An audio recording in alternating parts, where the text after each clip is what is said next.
Pourquoi est-ce que mon ex ne m'aime plus, ou en tout cas plus suffisamment pour rester avec moi, et ce qui entraîne obligatoirement la question miroir, qui est pourquoi moi est-ce que je suis encore amoureux de cette personne. On va voir aujourd'hui, j'ai pris 5 des plus grandes raisons, il y en a 1000, mais je pense que si vous êtes dans une rupture amoureuse, vous avez probablement l'un de ces 5 cas de figure aujourd'hui. Il y a quelque chose de très perturbant dans cette question que vous avez peut-être ressenti, et c'est une ambivalence qui est compliquée à gérer pour le cerveau. C'est comment est-ce que je peux être amoureux d'une personne qui ne m'aime pas? C'est-à-dire, comment est-ce qu'à un moment donné de ma vie, pour toi, pour vous, pour nous, pour tout le monde, mais même moi quand ça m'arrive, comment est-ce que je peux être autant convaincu que c'est l'amour de ma vie, que c'est l'homme ou la femme de ma vie, et que je n'arrive pas à transmettre ça à l'autre, et que l'autre dans sa tête soit sûr d'une chose, c'est que je ne suis pas du tout l'amour de sa vie. Et pire que ça, comment est-ce que je peux vivre en acceptant ça ou sans arriver dans la réalité, à me dire que finalement, peut-être que j'ai raison, peut-être que l'autre a raison, mais en tout cas, si l'autre est parti, je devrais me fier finalement à son avis. Si l'un des deux rompt un pacte, un contrat moral ou un mariage, je devrais l'accepter finalement. Ce qui n'est pas si simple que ça. On va voir dans cette vidéo aujourd'hui que notre cerveau nous emmène dans bien d'autres endroits qui font que la rationalité peut être perdue parfois. Et on arrive donc dans des projections, dans des schémas qui sont irréels, qui vont nous laisser bloquer là-dedans. Mon objectif dans cette vidéo, c'est de vous ramener à un état qui est plus heureux, en comprenant mieux ce qui se passe aujourd'hui. Avant de démarrer, si vous le souhaitez, abonnez-vous à la chaîne. Il y a aussi un quiz qui s'appelle « Quelles sont mes chances de récupérer mon ex ?» Et si vous le souhaitez, appelez mon équipe, il y a un lien qui est juste en dessous. Commençons par quelque chose de simple. On va commencer simple et on va arriver vers quelque chose qui est beaucoup plus compliqué vers la fin. Certaines des choses que je vais vous dire peuvent ne pas du tout s'appliquer à vous. Vous n'entrez probablement pas dans les 5 choses, dans les 5 raisons. Il y en a probablement une, voire une et demie ou deux qui vous correspondent. Probablement pas toutes. Première catégorie, elle va s'appeler trop de puzzle ou pas assez de pièces du puzzle. Imaginez que vous soyez un enfant de 6 ans et que vous ayez un puzzle à faire et votre papa, votre maman vous donne des pièces une à une et vous les posez juste devant vous. Au début, vous avez les pièces du milieu, peut-être les pièces du bord parce que votre papa vous a dit de mettre les pièces du bord et peut-être que vous n'avez pas vu ce qu'il y avait sur la boîte, le schéma global ou de dessin. Vous êtes juste en train de mettre des pièces en imaginant ce qui se passe tout autour, ce qu'il va y avoir tout autour comme autre pièce que vous n'avez pas encore. Le couple, c'est un peu pareil, dans le sens où chaque jour est une pièce du puzzle que vous mettez dessus. Et si jamais vous avez rencontré quelqu'un pendant quelques semaines, vous n'avez que certaines des pièces, qui sont en plus probablement ses meilleures pièces. Au début, on donne toujours le meilleur. On envoie le meilleur au début. Comme quand on voit une voiture, on envoie toujours les meilleurs arguments au début. Après, les autres pièces seront un peu moins intenses. Et donc l'autre, vous envoyez ces pièces du puzzle tout au début. Des fois, les gens me disent « Mais pourquoi c'est si dur? On est resté très peu de temps ensemble. Je n'ai pas été autant amoureux de ma femme pendant 20 ans ou de mon mari pendant 10 ans avant. » En réalité, c'est parce que tu n'as vu que certaines pièces de cette personne pendant une relation qui était peut-être plus courte. Et dans ce cas-là, tu as fantasmé ou projeté le reste. Il y a une notion qu'on a vue la semaine dernière qui s'appelait l'introjection. Tu as des pièces... En fait, lorsque tu vois l'autre, tu vas le garder en tête et faire vivre cette image de lui. C'est-à-dire que vous vous quittez après le premier soir, mais tu as une espèce de morceau de lui qui reste dans ta tête et qui vit. Tu t'imagines déjà vivre avec lui, peut-être à terme, ou en tout cas, si le premier soir s'est bien passé, le deuxième soir se passera bien aussi dans ta tête, ou les 3 premiers rendez-vous seront géniaux. T'en sais rien, t'y es pas encore. Dans ta tête, si ça s'est bien passé une fois, ça se passera bien 3 fois. Et si ça se passe bien 3 fois, probablement que ça se passera bien pendant les 3 premiers mois, puis pendant les 3 premières années, mais tu es en train de projeter en permanence cette image. Je n'ai que certaines pièces et je projette. Et quand tu projettes, ton cerveau qui est positif va projeter le meilleur du meilleur. Cette personne n'a aucun défaut, c'est comme un dieu ou une déesse sur Terre, je l'adore. Sauf que l'autre en face a vu d'autres pièces de toi où n'est peut-être juste pas prêt. C'était pas le bon moment pour l'autre pour te rencontrer. Donc toi, tu es à fond dans tes projections, en train d'idéaliser l'autre. Et l'autre n'est juste pas prêt parce qu'il sort d'une rupture amoureuse. Parce que c'est compliqué. Parce que tu lui rappelles son ex. Parce que tu lui rappelles son père ou sa mère. Ou parce qu'au contraire, tu es trop différent de tout ce qu'il connaît. C'est pas que tu es une personne mauvaise. C'est juste que l'autre n'est pas au même moment en train de projeter les mêmes choses que toi. Et quand vous vous séparez, c'est la catastrophe. Ça marche sur les relations courtes, ce puzzle marche aussi sur les relations longues. Vous êtes restés 20 ans ensemble, tu as toutes les pièces du puzzle. Là, pour le coup, il est entier devant toi. Peut-être que pour toi, toutes ces pièces, avec des qualités et des défauts, dans l'image globale, ça te va. Peut-être que pour l'autre, ça ne fonctionne pas. Et qu'on se mette d'accord. On a tendance à penser que parce qu'on est en couple ensemble, on a le même cerveau, on aime les mêmes choses. Ce qui est totalement faux, on est totalement différents entre hommes et femmes, entre femmes et femmes, entre hommes et hommes, entre jeunes et plus âgés. On a tous des cerveaux différents. On cherche tous d'autres choses. Donc ça signifie juste qu'à un moment donné, la projection que tu as de l'autre ne va pas correspondre à l'autre. Là où toi, que ce soit une projection sur peu de pièces ou l'image globale, le truc t'allait bien. Donc considère cette chose-là, c'est qu'à un moment donné, ça ne dépend pas que de toi, ça dépend aussi de l'autre. Et sa projection sera différente de la tienne, ce qui fait qu'à un moment donné, toi, tu arrives dans pleine projection positive, l'autre en pleine projection descendante, et ça ne fonctionne plus. Et là, tu comprends pas pourquoi il part, c'est juste que tu es en train de projeter un irréel qui n'existe pas. Tu es en train d'inventer, de fantasmer un futur qui n'existe pas, ou alors tu as toutes les pièces, quelque chose qui te convient, et l'autre, ça ne lui convient pas. Deuxième raison, j'ai intitulé « Trop vivant, pas assez vivant ». J'aurais pu mettre autre chose de plus malin probablement dessus. On pense souvent que les hommes adorent les femmes qui sont... on ne s'ose pas dire de gros mots sur YouTube, tu vois ce que je veux dire. Femmes qui ont du caractère, mais pas dans le bon sens du terme. Ou que les femmes aiment les hommes qui sont très durs en caractère, qui savent exactement.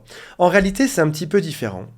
On aime les gens qui nous font sentir vivants.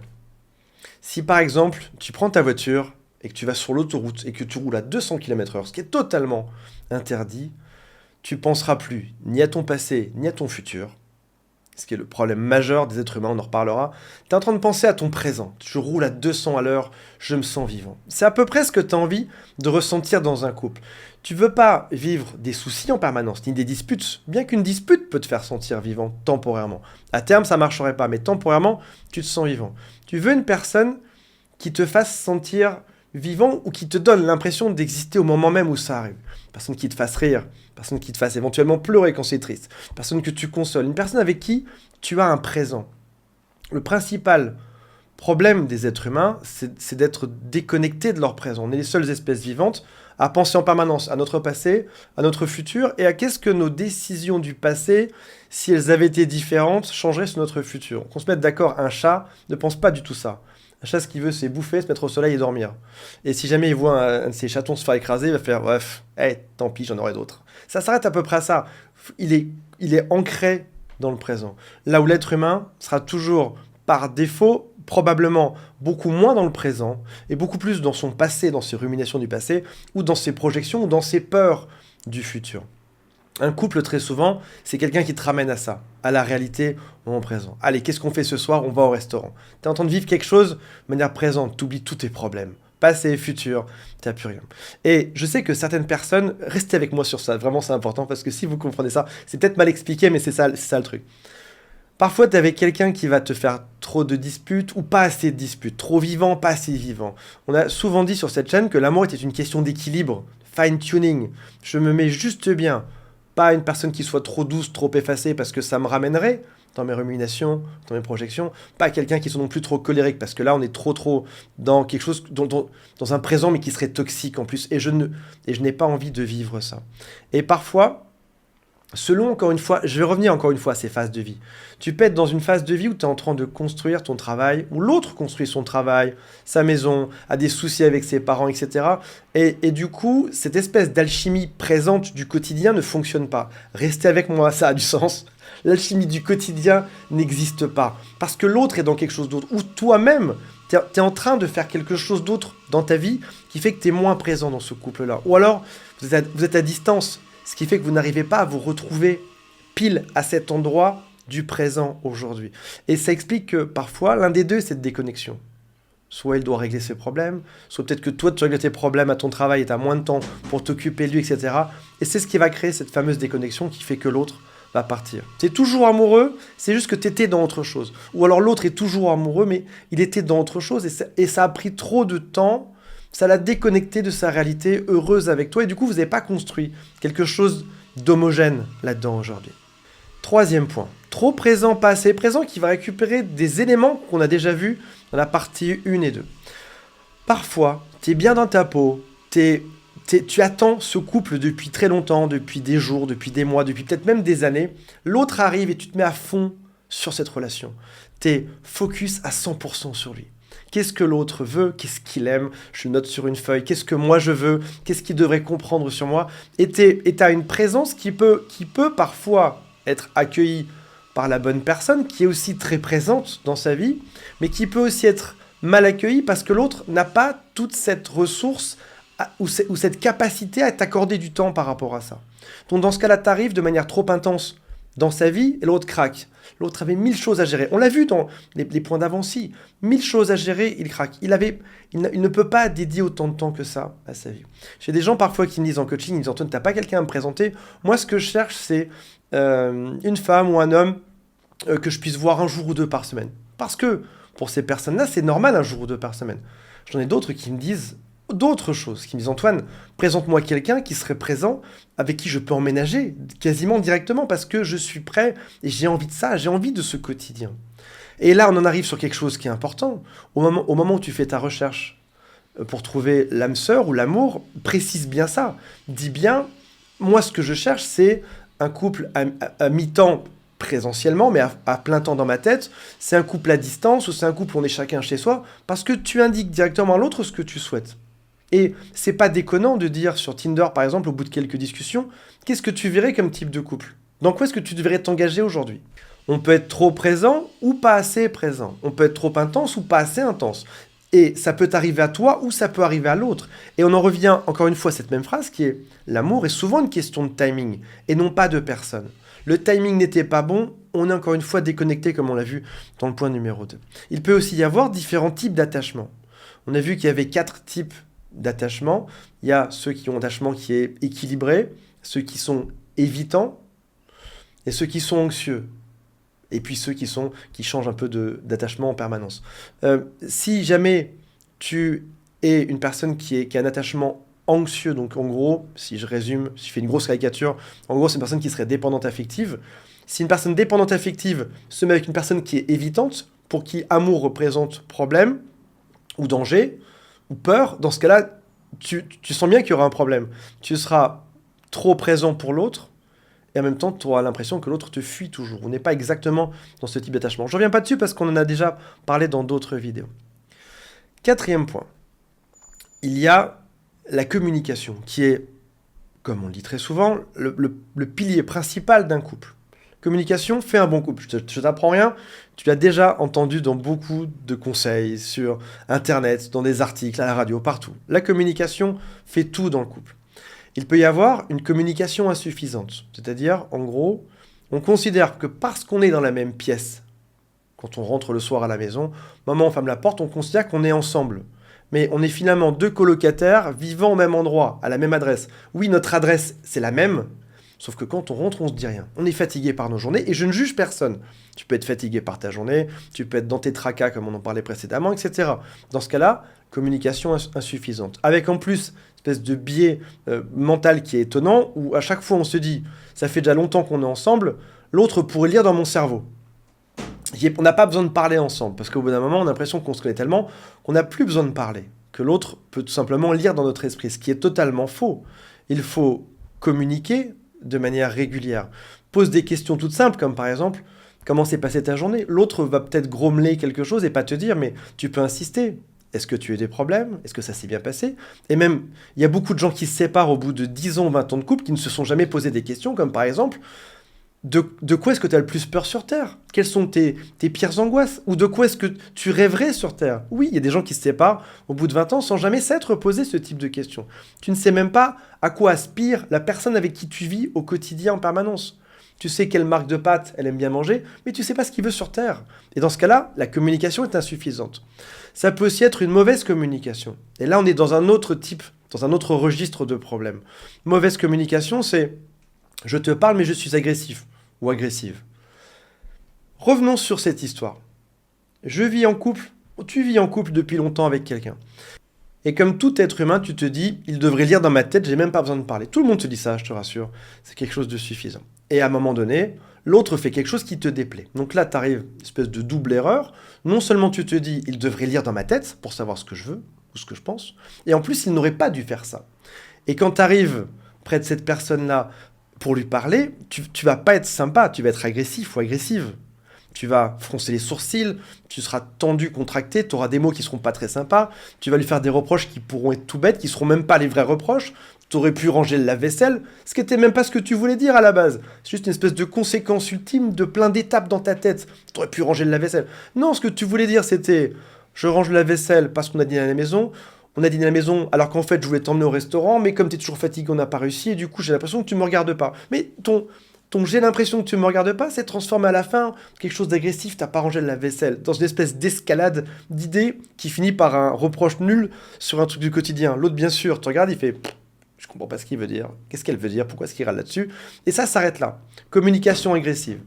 Maintenant que tu as écouté ce conseil, tu peux aussi te dire je comprends qu'il faut pas être agressif, je vais tout cacher et je vais essayer de dire les choses. Je cache, je masque mes émotions et je dis voilà mon chéri, on a un problème, c'est qu'on sort pas assez, avec le petit clignement d'œil un peu stressé, nerveux, on a un problème, c'est qu'on ne sort pas assez suffisamment, on ne sort pas suffisamment ensemble, j'ai l'impression que tu ne me regardes pas.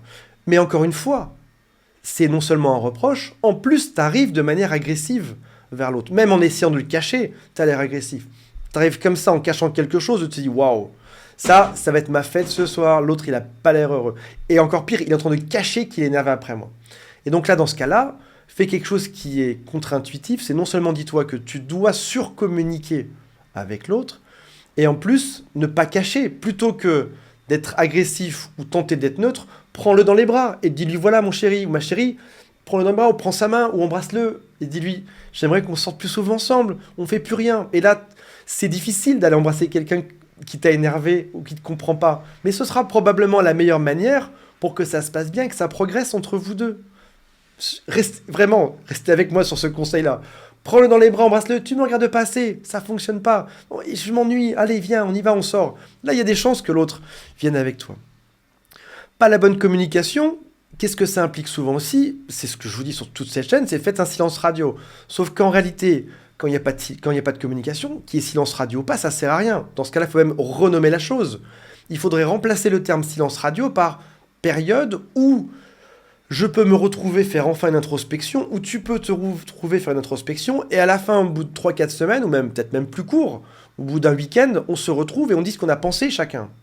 Sauf que si j'ai jamais de communication, si la communication n'est pas bonne ou pas suffisante, vous aurez beau vous séparer même 10 ans, vous reviendrez avec la même chose, la même agressivité dedans, sans avoir cette espèce de gentillesse dessus. Communiquer, c'est compliqué, on n'est pas tous experts en communication, on n'a pas tous écrit des livres dessus, mais c'est quelque chose qui s'apprend en douceur. On peut même poser des questions à ses proches. On peut même s'excuser de ça. Désolé, je réalise que j'ai de mauvaise communication. J'ai jamais appris à t'écouter. J'ai jamais appris à bien m'exprimer par rapport à mes envies, par rapport à mes peines. Et je t'ai jamais posé les bonnes questions et je le réalise aujourd'hui. Et là, il y a quelque chose qui est, certes, hors de toute stratégie de reconquête, mais qui est quelque chose d'honnête. On s'est séparés parce qu'on communique mal et je dois t'avouer que ça vient peut-être de ma faute. Et là, on s'est mis en silence radio, on se parle plus, on se boude, tu me détestes, mais sache qu'au fond de moi, j'aurais toujours adoré communiquer avec toi. Si ce n'est qu'aujourd'hui, ça se passe mal. Et parfois, il faut mettre de côté toutes les stratégies pour arriver juste à une espèce de vague honnêteté suffisante pour que l'autre ouvre un peu les yeux et nous regarde. Parce que la stratégie ne mène à rien là-dedans. Quand il n'y a pas de communication, même de manière générale, mettre en place une stratégie pour récupérer un ex n'est pas quelque chose de bon. Mieux vaut être brutalement honnête, ou honnête en tout cas, de manière radicale, peut-être même trop honnête, quitte à ce que l'autre fasse un pas en arrière. Des fois, il part, et d'un coup, tu arrives avec des grandes marques d'affection, c'est pas très excitant, c'est pas très sexy. Voilà, il te quitte, et d'un coup, tu arrives, tu dis, voilà, désolé, j'ai fait des erreurs, il va te dire, mais c'est trop tard. Il aurait raison, mais en tout cas, tu as fait preuve d'honnêteté et tu as réalisé quelque chose. C'est bon pour toi, et pour votre couple, que vous vous sépariez ou pas, et pour l'autre aussi. C'est que tu as admis tes fautes, sans avoir besoin de pointer l'autre, sans même avoir besoin de le répéter 10 fois. Tu l'admets une fois. Je n'ai pas été bon communicant. Désolé. Que ça marche ou pas, ça a été en tout cas honnête. 5e point, qui est très très classique. L'un des deux est resté sur ses peurs initiales ou les deux. Tous les hommes m'ont toujours trompé. Toutes les femmes n'ont jamais reconnu mes propres valeurs. Les hommes ne m'ont jamais trouvé séduisante, etc. Des peurs, on en a tous sur Terre. Et à un moment donné, on n'arrive pas à revenir dans ce présent ou à venir compenser les peurs de l'autre. Alors, vous allez me dire, oui, mais Antoine, dans l'absolu, personne n'aurait de peur, on serait parfait, ça se passerait bien, on est un match et on s'entraîne tous les deux vers un sommet ensemble. Ce qui est faux en réalité. On a tous des qualités, on a tous des défauts. Et il se trouve que parfois, le machin ne matche pas, les qualités viennent se confronter et les défauts viennent se rentrer dedans. Et ça fait que empirer nos propres défauts. Donc oui, ça arrive, et dans ce cas-là, encore une fois, savoir rester honnête par rapport à ça. Dans cette relation, je n'ai jamais finalement appris à te faire confiance alors que j'aurais dû, et je le regrette aujourd'hui. Est-ce que ça marchera ou pas? Qu'importe. Zéro stratégie. En tout cas, ça a été dit. Et encore une fois, pas besoin de se flageller 1000 fois par rapport à ça. J'ai eu des peurs que je n'ai pas su confronter ou que je n'ai pas su faire avancer dans ce couple-là. Et là, tu arrives sur quelque chose qui est chouette. Tu arrives sur une réalisation que tu fais pour toi, pas pour l'autre, pour toi, que tu dis à haute voix, de manière à ce que ce soit entendu par au moins ton ex, ou peut-être même tes amis, et tu as avancé sur quelque chose. Dans le prochain couple, je sais que je dois apprendre à faire confiance à l'autre. C'est quelque chose sur lequel je dois travailler. Vous imaginez pas le nombre de couples qui se quittent pour leur peur initiale. Je ne me trouve pas suffisamment séduisante ou séduisant, et j'ai peur de jamais intéresser l'autre. Et en effet, et puis, avec cas classique. Une femme me dit, j'ai peur de ne pas être suffisamment intéressante et personne ne s'intéresse à moi. Et du coup, qu'est-ce qu'elle fait? Elle quitte son couple parce que son homme ne s'intéresse pas suffisamment à elle.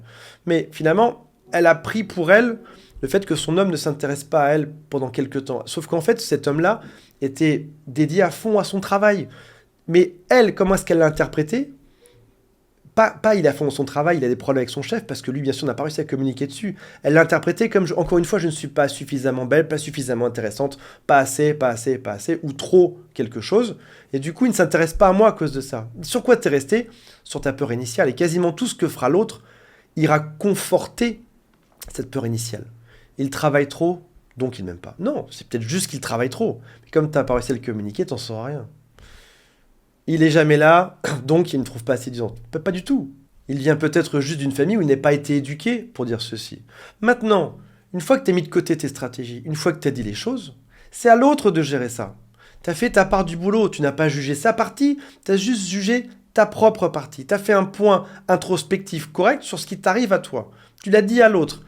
Et tu es bien dans tes baskets, ce sera à l'autre de décider. Mais en tout cas, tu auras résolu le pourquoi est-ce qu'il est parti et qu'a priori il m'aime pas, ce qui n'est peut-être pas le cas, peut-être qu'il t'aime et qu'il n'arrive pas à vivre avec toi. Et pourquoi est-ce que moi je l'aime toujours? Parce que je n'ai pas su dire des choses que maintenant je vais enfin apprendre à énoncer. Dites-moi si le sujet vous intéresse, il y a beaucoup d'autres sujets dans ce genre-là qu'on pourrait étudier. Salut à tous, bye.